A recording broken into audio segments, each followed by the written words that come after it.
जो सीधक नहीं है पूरा दिल में, तो प्रेम गली में आना ना। जो सिद्धक नहीं है पूरा दिल में, तो प्रेम गली में आना ना। जो जान हथेली पे रख ना सके, जो जान हथेली पे रख ना सको, तो प्रभु से लगना लगाना ना। जो जान हथेली पे रख ना सके, जो जान हथेली पे रख ना सको, तो प्रभु से लगना लगाना ना। ये राह खड़े की धारा है, अगर इस पर तुमको आना है। ये राह खड़ग की धारा है, अगर इस पे तुमको आना है, तो लाज उतार के आना है।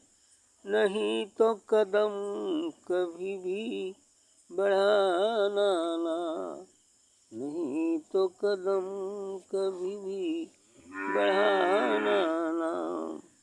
जो इस पथ पर कोई आता है, ओ दर किसी का नहीं पाता है। जो इस पथ पर कोई आता है, ओ डर किसी का नहीं पाता है।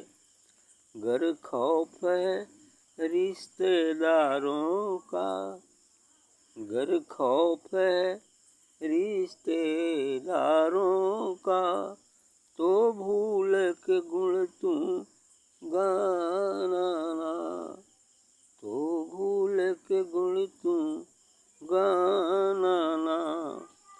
जो दुनिया में भी आता है, ओ कर्मों का फल पाता है। जो दुनिया में भी आता है, ओ कर्मों का फल पाता है। गर हूँ कुछ भी हो जाए, गर हूँ कुछ भी हो जाए, तो सत्संग को बुरा बताना ना। गर हूँ कुछ भी हो जाए, तो सत्संग को बुरा बताना ना। सब रंग छोड़ के एक रंग हो जा, सब रंग छोड़ के एक रंग हो जा। सतगुरु के बचन पर सिर को झुका, सब रंग छोड़ के एक रंग हो जा।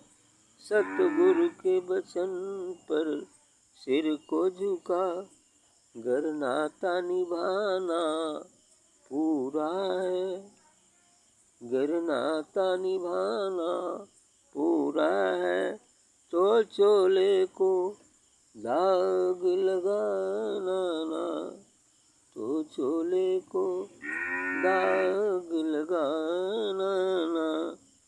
जो सिद्धक नहीं है पूरा दिल में, तो प्रेम गली में आना। अच्छा वक्त कहा है। जो सिद्धक नहीं है पूरे दिल में, तो प्रेम गली में आना। क्योंकि प्रेम गली यदि साकरी, जान ना संगाए। परमात्मा व सदगुरु से जो प्रेम की गली है, वो बिल्कुल साकरी है। उस इतनी साकरी है जैसे वो तलवार की म्यान में केवल एक ही तलवार रह सकती है, यदि उसमें दूसरा डाला जाए तो नहीं रह पाएगी, क्योंकि एक के लिए बना ही है। उसी प्रकार ये सद्गुरु का प्रेम, उस परमात्मा का प्रेम इतने ही सकते, या तो केवल ईश्वर रहेगा या तो केवल संसार रहेगा, दोनों नहीं रह सकते। यदि संसार है तो ईश्वर होते हुए नहीं भी रहेगा, और यदि ईश्वर है तो संसार होते हुए गायब सा रहेगा। ये स्थिति होती है, क्योंकि एक म्यान में दो तलवार नहीं रह सकती। एक दिल है, उसमें या तो ईश्वर रहेगा या तो संसार रहेगा, यही चीज हो सकता है। हाँ, अपने कर्तव्य कर्मों को ईश्वर, संसार में रहते हुए भी संसार को ही ईश्वर मान लेता है अलग नहीं हो जाता, क्योंकि यही बात तो राम से भी वशिष्ठ ने किया। एक बार वही बनने के बाद पिताजी के कि संसार, अब मैं संसार त्यागना चाहता हूँ, मतलब घर छोड़ना चाहता हूँ, है ना। पहले ही बात आई, मैंने पहले ही थे, दशरथ जी भी थे, तो बुलाए, संसार छोड़ने की बात की। अब वशिष्ठ जी आए तो कह रहा ठीक है, तुम्हारा कहना तो उचित ही है, लेकिन ये बताओ कि क्या संसार में ईश्वर नहीं है? तो चुप हो गए। ईश्वर करो, क्योंकि ये संसार भी तो परमात्मा का व्यक्त स्वरूप है, कहाँ वो नहीं है। ये व्यक्त स्वरूप है और वो गुप्त स्वरूप है, बस यही बात। व्यक्त है वो अव्यक्त है, तो व्यक्ति भी वही है और व्यक्ति भी वही है। लेकिन जो व्यक्त है वो नश्वर है, वो बंधनकारी है, और जो अव्यक्त है वो शाश्वत है और बंधन विहीनता की स्थिति, जहाँ कोई बंधन नहीं, शाश्वत। जो सिद्धक नहीं है पूरे दिल में, तो प्रेम गली में आना है। यदि पूरे दिल से कोई सिद्धि करने के लिए, कोई जो है चलने के लिए तैयार नहीं है, तो इस प्रेम गली में उसे नहीं आना चाहिए, मत आओ। तो प्रेम गली में आना है, इस सत्संग में, इस सदगुरु दरबार में फिर न आए तो अच्छा है, क्योंकि यदि दुविधा में है तो दोनों जाएगा, संसार भी जाएगा और परमार्थ भी जाएगा, इसलिए ना आना ही अच्छा है उसके लिए। जो जान हथेली पर ना रख ना सके तो प्रेम से लगन लगाना। और इस मार्ग में तो यही कि जैसे लड़ाई में कोई शूरवीर है तो अपने सर पर कफन बांध कर चलता है, जो कुछ भी हो मारेंगे या तो मर जाएंगे, बिल्कुल मृत्यु से भयभीत नहीं, मर कर आएंगे कोई बात नहीं। उसी तरह से यह भी मार्ग, ये तो महावीर शूरवीर, इसलिए कहते महावीर, जो कमर कस के तैयार है कि हमारे इस मार्ग पर यदि मृत्यु भी हो जाए तो कोई बात नहीं, लेकिन हम इसे छोड़ेंगे नहीं, जान कर ही रहेंगे कि मैं कौन हूँ, यही बात। तो जो जान हथेली पर रख ना सको तो प्रभु से लगना भी, ऐसा साहस नहीं है तो प्रभु से लगन लगाने की जरूरत ही क्या है, मत लगाना। ये राह खड़े की धारा है, अगर इस पर तुमको आना है, क्योंकि ये राह तलवार, नंगी तलवार की धार पर चलना है और दोनों तरफ खाएंगे। यदि धार पर चलोगे तो पैर कटेगा, और यदि पैर कटने के भय से कदाचित चल पड़े और पैर कटने की दर्द हुई और जरा से भी हिलोगे तो कहीं, दोनों बातें। इसलिए कहा गया यह राह खड़क की धारा है, अगर इस पर तुमको आना है, अगर इस राह पर चलना है, इस खड़क की धार पर चलना है तो लाज उतार के आना है, नहीं तो कदम भी नहीं बढ़ाना।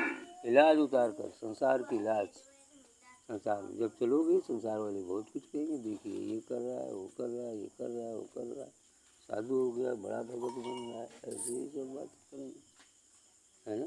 तो सब लोग लाज को परित्याग करके तब इस मार्ग पर चलना है। मीरा जी के साथ क्या क्या नहीं हुआ, ऐसे ही तो सबके साथ ऐसे ही,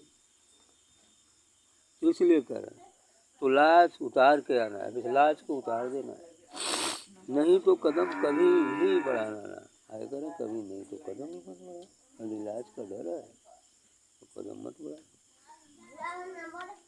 जो इस पथ पर कोई आता है वो डर किसी का नहीं पाता है, लेकिन बात में कह रहे हैं जो इस मार्ग पर चलता है उसे किसी बात का भय नहीं है, क्योंकि ये मार्ग सच्चा मार्ग है, इस पर बड़ा सूरवीर ही चल पाता है, सबका बस होता तो बहुत तेरे लोग पार हो जाते, लेकिन नहीं।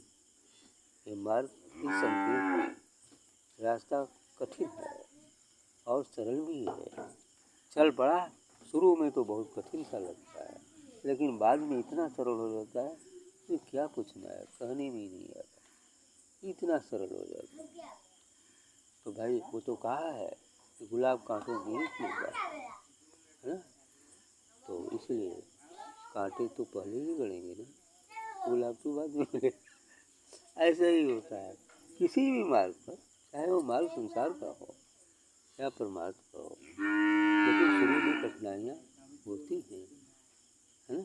शुरू में कठिनाइयाँ होती हैं, लेकिन कठिनाइयों के बाद फिर जो आनंद मिलता है वो आनंददायक। इसी प्रकार ट्रेनिंग में तो कष्ट मिल ही रहा होगा लेकिन यदि ट्रेनिंग पार हो जाएगी तो फिर आराम हो जाएगा। ऐसी ही सब चीज़ें की बातें होती हैं। तो ये ट्रेनिंग है ना, और ट्रेनिंग में तो कष्ट होता ही। किसी चीज़ की भी ट्रेनिंग हो, ये ट्रेनिंग अध्यात्म की भी सत्संग करना एक ट्रेनिंग है। अब धीरे धीरे ट्रेंड होते होते होते होते बिल्कुल ट्रेंड हो जाएंगे, पक्का हो जाएंगे, फिर आराम मिलेगा, मौज कीजिए, क्या दिक्कत।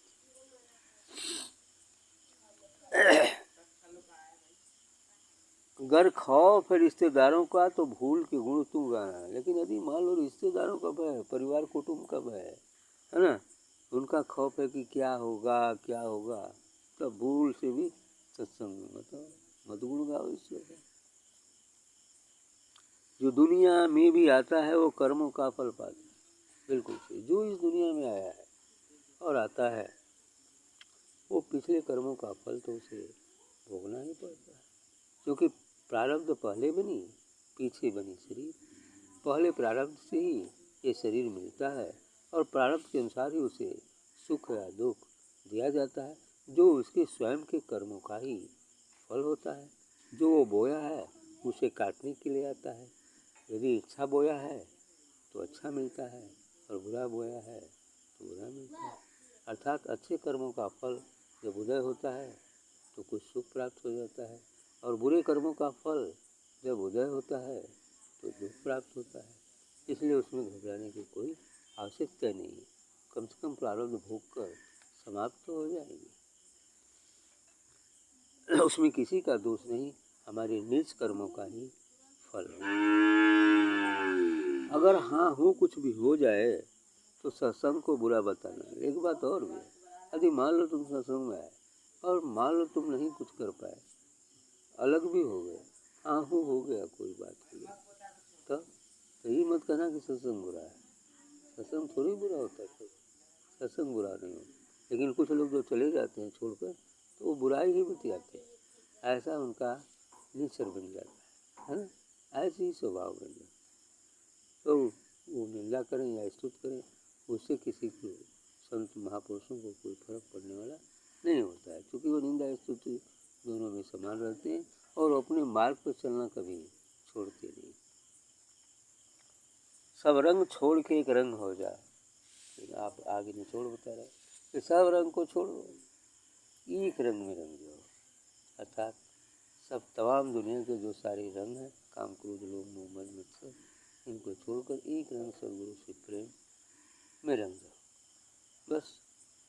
तो सब रंग छोड़ के एक रंग हो जाए, सदगुरु के वचन पर सिर को झुका, और सदगुरु जो कहते हैं उनके वचनों को मानकर उनके अनुसार चलो, उनको अपने आचरण में उतारो, और इस प्रकार से धीरे धीरे तुम भी वही हो जाओगे जो वो है, बस वही।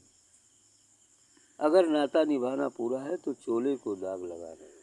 यदि इस नाते को, इस प्रेम के नाते को, सदगुरु से प्रेम के नाते को निभाना है, इस चोले अर्थात इस जीवन में कोई दाग, अब नई दाग मतलब जो दाग लगी उसे छुड़ाने चल रहे, फिर कोई दाग लगाएंगे तो क्या होगा, और दाग तो बढ़ते ही जाएंगे ना, तो फिर उसे भी तो छुड़ाना पड़ेगा, तो समय और अधिक बढ़ जाएगा, फिर क्या होगा क्या पता। इसलिए दाग जो लगी है वही छूट जाए वही काफ़ी है, पुनः नई दाग लग जाएगा, फिर कैसे छुड़ाओगे।